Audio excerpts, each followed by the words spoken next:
you're looking to dive into topics on how to live a happier, healthier, more fit, and long lifespan, then you've come to the right podcast. Livin the Dream with me, Coach Damian Evans. Together, we will explore the topics on all things health, fitness, and wellness. Together, we will be lifelong learners on this journey to living the ultimate dream. What up, Dream Team? Coach D here, coming at you from beautiful sunny San Diego, and welcome back to the Livin the Dream podcast, where we start the weekend strong by covering how to properly care for ourselves based on what works best for us individually and in order to reach for our health, fitness, and wellness goals, and in order to live that dream life.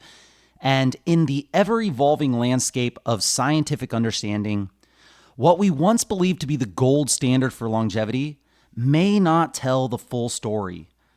As our knowledge expands, so too does our model of how to live a long and healthy life.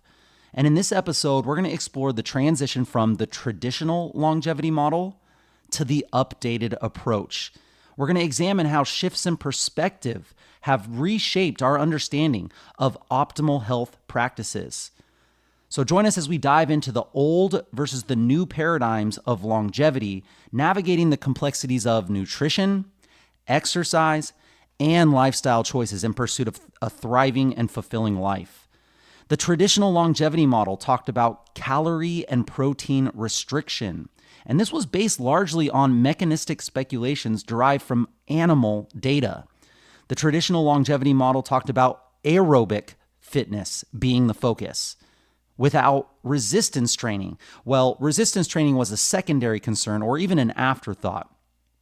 The traditional longevity model talked about demonization of quote-unquote unhealthy foods and the idolization or glorification of quote-unquote superfoods.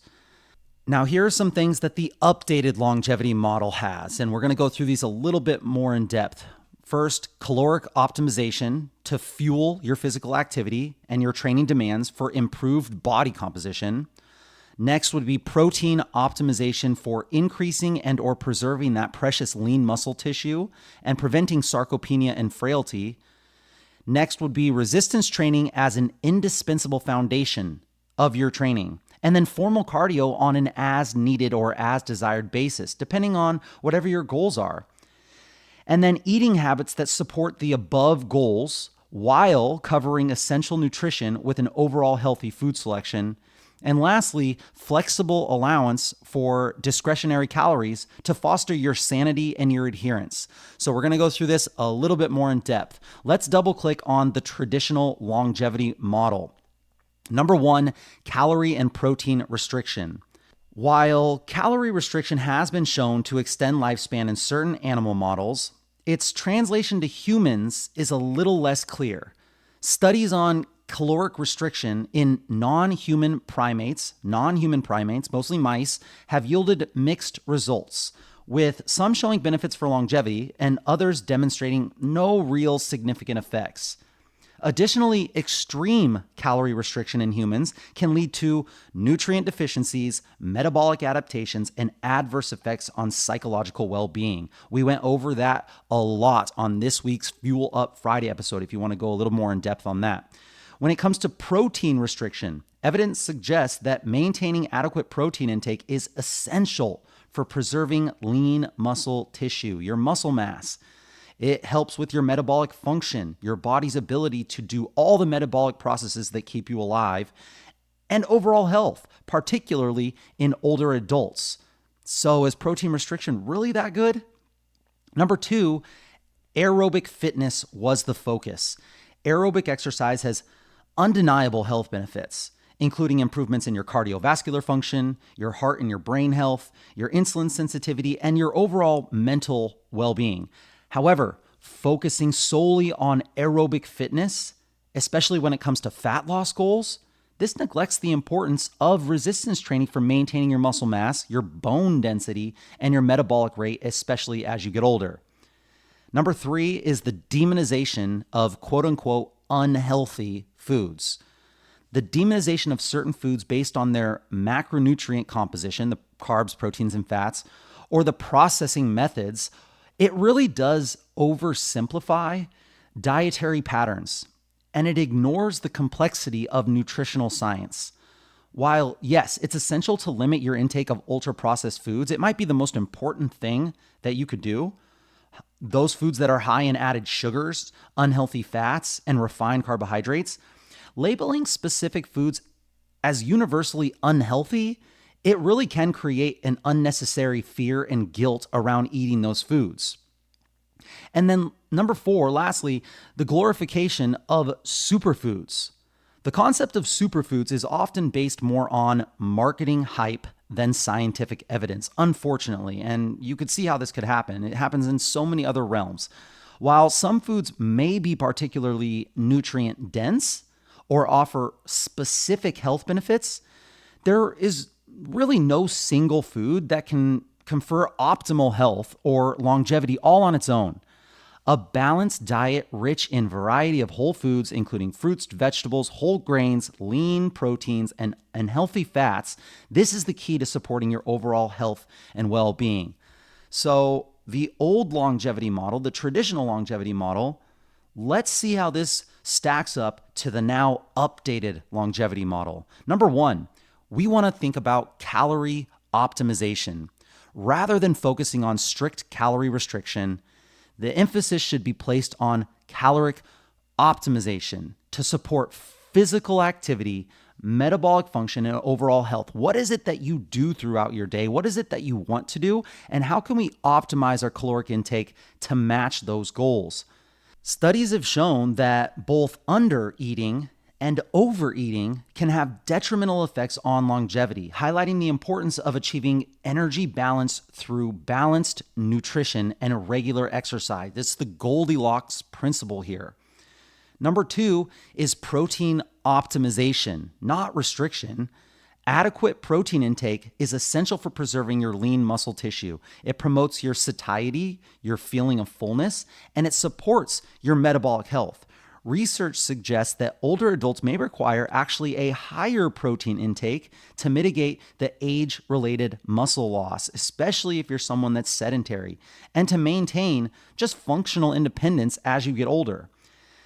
In my opinion, you have to aim for a protein intake of around 1 gram per pound of body weight, desired body weight, every single day. Distributed evenly throughout meals and snacks would be a great strategy. Trying to wait until the end of the day to cram it all in has been just a very bad plan for success. So protein optimization. Number 3, resistance training foundation. It used to be cardio was the king. Cardio is great, but resistance training has been shown to offer numerous benefits for health and longevity, including improvements in your muscle strength, your bone density, and your metabolic rate. Your insulin sensitivity, the way that your body breaks down blood sugar and stores it or uses it, and all sorts of functional capacity.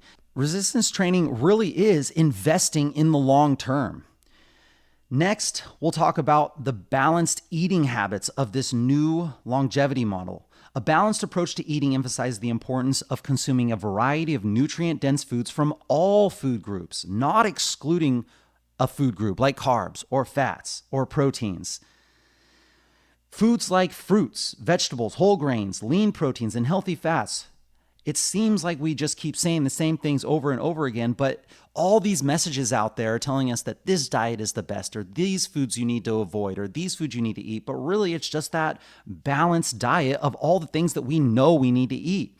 Research suggests that dietary patterns such as the Mediterranean diet or the DASH diet, the dietary approaches to stop hypertension, and plant-based diets are associated with lower risk of chronic diseases and improved longevity. And lastly, a flexible approach to discretionary calories. A flexible approach to discretionary calories. While nutrient-dense whole foods should definitely form the foundation of a healthy diet, 80% or more should come from nutrient-dense whole foods. There is also room for flexibility and enjoyment in food choices, allowing for an occasional indulgence or a discretionary calorie intake of a certain food that you love, this can help foster a positive relationship with food and promote long-term adherence to healthy eating habits. If you go 100% healthy for 2 weeks and then you fall off the wagon and you fall off hard, that's not going to have any implications for the long term, rather than maybe you have 7 days of amazing eating and one day where it's like you have a special occasion and then you go back on another 7-day streak, or it's you have 21 meals and then your 22nd meal isn't that good towards your goals. Like, this is the kind of thing that you can continue to do long term. You have to strive for balance, not perfection. You have to strive for moderation and be mindful in your dietary choices, aiming to nourish your body while also satisfying your taste buds and then also your social needs.